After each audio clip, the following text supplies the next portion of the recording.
रूस के साथ युद्ध में जूझ रहे यूक्रेनी राष्ट्रपति वोलोदिमीर जेलेंस्की का रौद्र रूप पहली बार दुनिया के सामने आया है। शुक्रवार को अमेरिका में डोनाल्ड ट्रंप से मुलाकात के दौरान जब जेलेंस्की ने कैमरे के सामने ही ट्रंप को खरी खोटी सुनाई तो दोनों के बीच ये बहस करीब 9 मिनट तक चलती रही।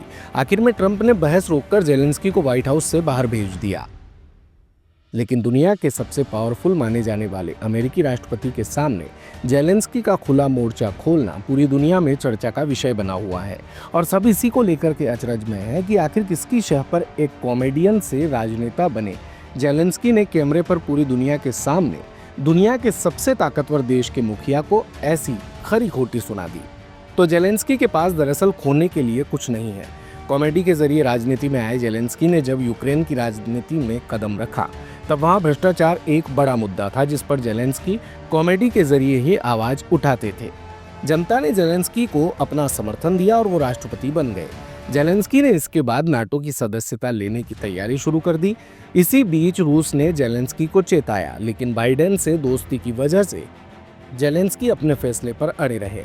आखिर में फरवरी 2022 में रूस ने यूक्रेन पर हमला बोल दिया।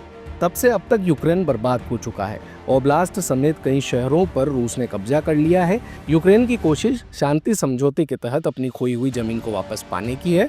जेलेंस्की जानते हैं कि इन जमीनों को अगर वापस नहीं पाया गया तो यूक्रेन में उनके लिए सर्वाइव करना आसान नहीं होगा। नाटो की सदस्यता को लेकर अमेरिका के यूटर्न से पहले ही जेलेंस्की बैकफुट पर है।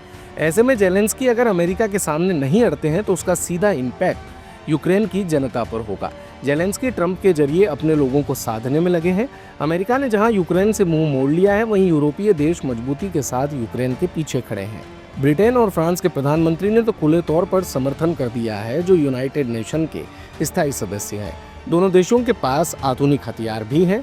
ब्रिटेन ने तो अपने सैनिक भी भेजने की बात कही है। वहीं फ्रांस का कहना है कि रूस पर भरोसा नहीं किया जा सकता, खासकर पुतिन की बातों पर।